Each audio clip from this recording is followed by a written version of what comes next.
Assalamualaikum warahmatullahi wabarakatuh. Selamat pagi anak-anak. Bagaimana kabar kalian hari ini? Sehat semuanya?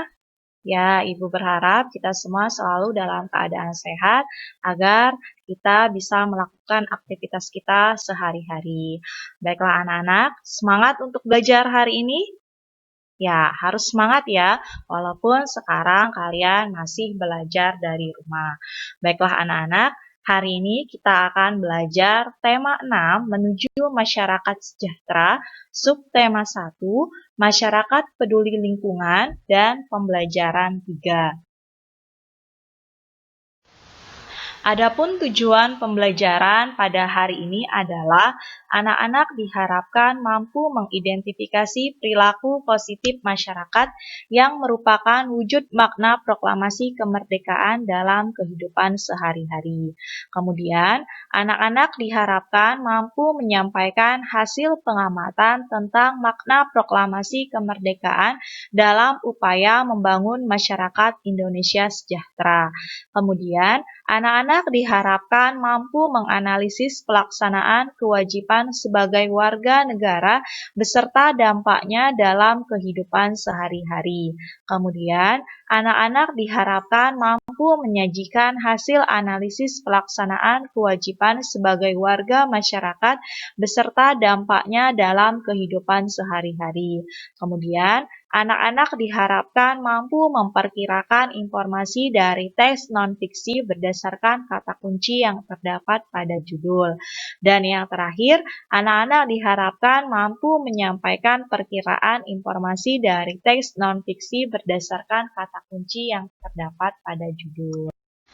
Nah, sekarang Ibu minta anak-anak untuk mengamati gambar-gambar berikut ini. Ya, nah anak-anak, gambar-gambar tersebut menceritakan tentang anak-anak sedang belajar dengan sungguh-sungguh. Nah, kemerdekaan yang telah dicapai bangsa Indonesia merupakan sarana mewujudkan masyarakat Indonesia yang sejahtera. Upaya membangun masyarakat Indonesia yang sejahtera diantaranya dengan meningkatkan taraf kehidupan bangsa, meningkatkan taraf kecerdasan bangsa, dan mengembangkan segala potensi yang dimiliki untuk kemajuan bangsa Indonesia. Hingga saat ini, upaya-upaya tersebut masih terus dilaksanakan meskipun Indonesia sudah merdeka cukup lama. Dukungan masyarakat yang peduli lingkungan sangat diperlukan dalam upaya-upaya bangsa untuk mewujudkan masyarakat sejahtera. Gambar-gambar di atas menunjukkan pelajar-pelajar Indonesia sedang belajar dengan bersungguh-sungguh. Mereka sedang melaksanakan kewajibannya sebagai warga negara. Mengikuti pendidikan yang diselenggarakan oleh pemerintah merupakan kewajiban bagi semua warga negara. Semua warga negara wajib mengikuti pendidikan dasar. Kewajiban mengikuti pendidikan dasar bagi setiap warga negara Indonesia ditegaskan dalam Undang-Undang Dasar Negara Republik Indonesia Pasal 31 Ayat 2. Bunyi Pasal 31 Ayat 2 Undang-Undang Dasar Negara Republik Indonesia tahun 1945 yaitu setiap warga negara wajib mengikuti pendidikan dasar dan pemerintah wajib membiayainya. Mewajibkan warga negara untuk mengikuti pendidikan dasar 9 tahun merupakan satu di antara upaya pemerintah untuk memperbaiki pendidikan di negara kita. Pemerintah menginginkan tingkat kecerdasan bangsa ini semakin meningkat. Upaya pemerintah yang lain sebagai contoh memperbaiki fasilitas pendidikan misalnya memperbaiki gedung-gedung sekolah yang rusak, memberikan bantuan buku gratis, dan menyediakan pengajar-pengajar atau guru yang profesional. Nah, sekarang, apa kewajibanmu sebagai siswa, baik itu di lingkungan sekolah maupun di lingkungan rumah?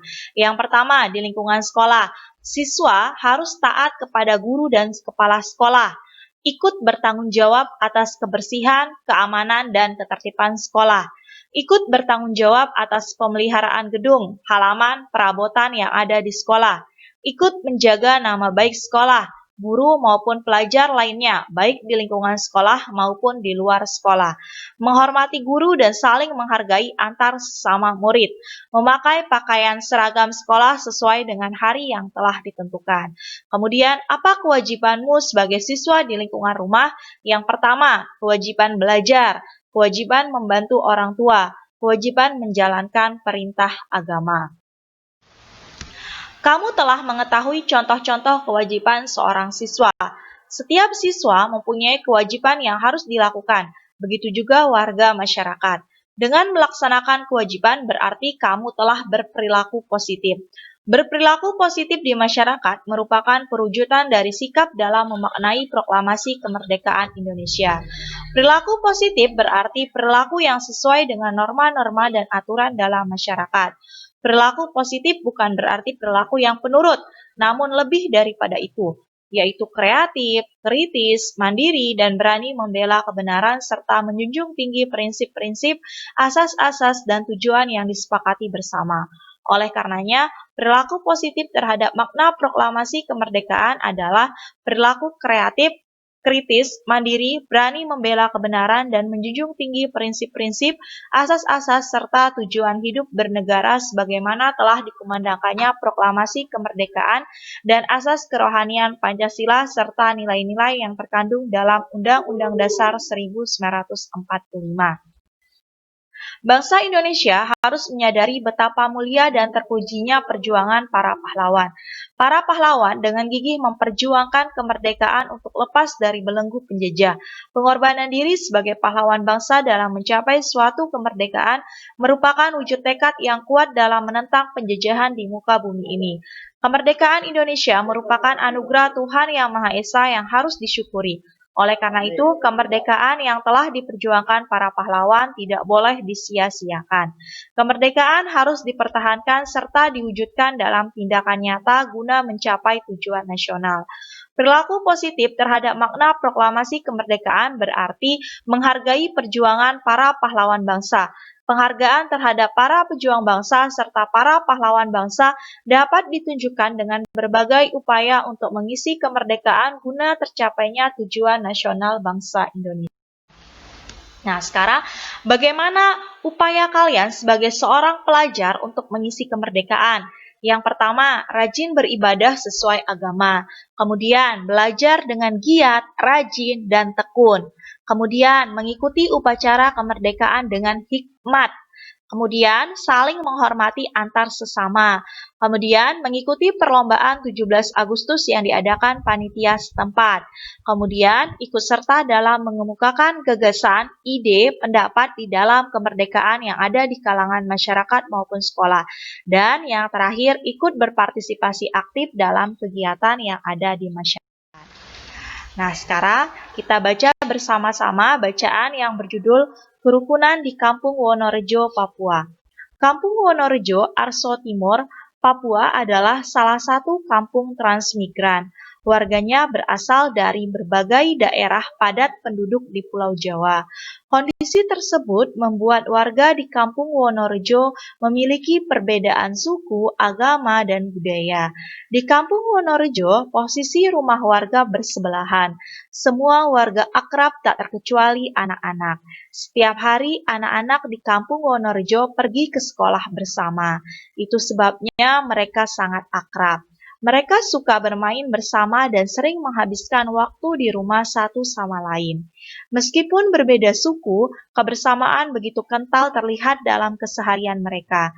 Setiap akhir minggu, anak-anak Kampung Wonorejo berkumpul di balai utama kampung. Biasanya, mereka olahraga bersama atau sekedar bermain-main. Bagi anak-anak yang menginjak usia remaja, akan mendapat penyuluhan tentang menjaga kebersihan diri saat pubertas dari tenaga kesehatan.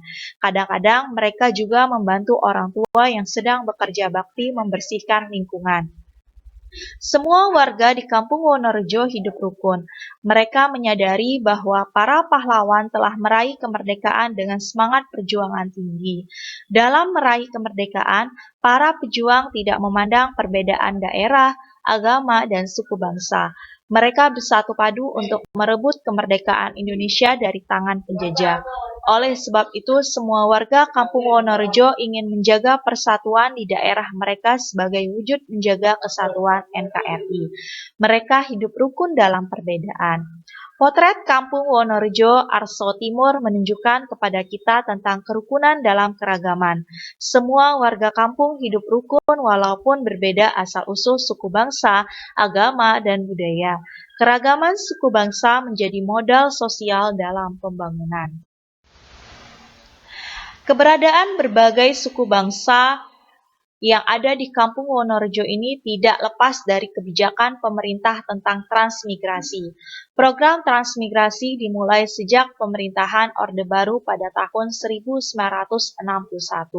Pemerintah Orde Baru menggalakkan program transmigrasi sebagai upaya untuk mewujudkan masyarakat Indonesia yang sejahtera. Melalui program ini membuktikan bahwa setelah mengikuti transmigrasi, masyarakat memiliki rumah, lahan pertanian, dan keterampilan sebagai bekal hidup di lokasi transmigrasi. Program tersebut mampu meningkatkan kesejahteraan masyarakat. Hal ini berlandaskan pada hak setiap warga negara untuk mendapat penghidupan dan pendidikan yang layak dari negara. Saat ini latar belakang kehidupan warga di Kampung Wonorejo sudah mengalami percampuran budaya dan agama. Sebagian warga Kampung Wonorejo sudah melakukan pernikahan antar suku. Bagi warga Kampung Wonorejo, keragaman adalah kekayaan mereka. Dalam perkembangannya, ada beberapa yang harus diperhatikan antara Kampung Wonorejo dan kampung-kampung sekitarnya, misalnya Kampung Kibai. Penduduk asli Kibai terdiri atas 121 kepala keluarga. Sebagian dari mereka tersebar di distrik Arso. Wilayah Kibai memiliki potensi sumber daya alam seperti hutan dan hasil pertanian.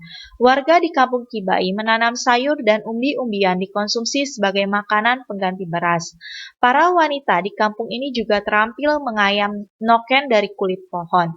Sebagian warga bekerja serabutan, penebang kayu, tukang bangunan, dan buruh harian di perkebunan sawit. Potret Kampung Kibai memberi gambaran kepada kita tentang mata pencaharian sebagian besar penduduk asli Papua dan para transmigran, seperti di Kampung Wonorejo. Di Kampung Wonorejo, kehidupan masyarakat cukup harmonis. Mereka hidup berdampingan dengan penduduk asli Papua. Apabila terjadi peristiwa yang menyangkut hukum seperti pencurian atau gangguan keamanan dan ketertiban masyarakat, akan diproses secara hukum. Akan tetapi, sebelumnya mereka harus menyelesaikan masalah tersebut melalui paguyuban adat. Jika ada kerusuhan di kampung, paguyuban selalu berperan penting dalam proses penyelesaian masalah. Para perempuan di Kampung Wonorejo dan Kampung Kibai juga saling bertukar pengetahuan antara perempuan Papua dan perempuan transmigrasi yang berasal dari Jawa. Para perempuan Jawa mengajarkan perempuan Papua cara membuat kue dari bahan tepung singkong dan cara membuat sayur dari batang pohon pisang. Sebelumnya, orang Papua selalu membuang batang-batang pohon pisang. Sebelumnya, orang Papua selalu membuang batang pohon pisang yang sudah ditebang. Berkat pengetahuan dari perempuan Jawa, kini mereka memanfaatkan batang pisang menjadi sayur yang lezat. Penduduk asli Papua dan warga transmigran saling bertoleransi. Mereka saling menghormati perbedaan agama maupun budaya. Mereka menganggap bahwa perbedaan budaya dan agama merupakan kekayaan bangsa Indonesia yang harus dijaga. Para penduduk bisa hidup rukun berdampingan sebagai satu bangsa, yaitu bangsa Indonesia. Warga Kampung Kibai dan Kampung Wonorejo tetap menjaga keutuhan Negara Kesatuan Republik Indonesia.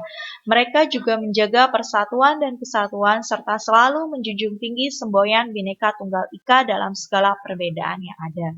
Mereka memiliki jati diri sebagai bangsa Indonesia yang beretika dan santun, serta mempunyai jiwa gotong royong dan toleransi tinggi. Mereka ingin menciptakan kehidupan di bumi Indonesia yang damai, tentram, hidup rukun, berdampingan. Nah, setelah kalian membaca teks bacaan yang berjudul Kerukunan di Kampung Wonorejo, Papua, sekarang kalian diminta untuk mencari informasi dari bacaan berdasarkan kata kunci pada judul. Jadi, informasi dari bacaan berdasarkan kata kunci pada judul Kerukunan di Kampung Wonorejo, Papua adalah Kampung Wonorejo menunjukkan tentang kerukunan dalam keberagaman. Semua warga kampung hidup rukun walaupun berbeda asal-usul, suku bangsa, agama, dan budaya. Keragaman suku bangsa menjadi modal sosial dalam pembangunan. Hubungan penduduk asli Papua dan warga transmigran tidak mengalami pengkotakan dalam menjalankan ibadah. Masing-masing tidak menajamkan identitas tradisi atau agama yang dapat membuat hubungan menjadi terganggu. Sebaliknya, mereka menganggap bahwa perbedaan budaya dan agama merupakan kekayaan yang harus dilestarikan. Warga Kampung Kibai dan Kampung Wonorejo tetap menjaga keutuhan Negara Kesatuan Republik Indonesia (NKRI). Mereka juga menjaga persatuan dan kesatuan serta selalu menjunjung tinggi semboyan Bhinneka Tunggal Ika dalam segala perbedaan yang ada. Mereka memiliki jati diri sebagai bangsa Indonesia yang beretika dan santun serta mempunyai jiwa gotong royong dan toleransi tinggi. Mereka ingin menciptakan kehidupan di bumi Indonesia yang damai tentram, hidup rukun berdampingan, terhindar dari segala macam bentuk radikalisme, terorisme, konflik sosial, perang saudara, dan ancaman perpecahan. Demikianlah pembelajaran pada hari ini. Semoga materi pembelajaran yang Ibu berikan pada hari ini dapat bermanfaat. Mohon maaf apabila dalam penyampaian materi pembelajaran ini ada kata-kata yang salah ataupun kata-kata yang kurang berkenan. Akhir kata Ibu ucapkan terima kasih. Wassalamualaikum warahmatullahi wabarakatuh.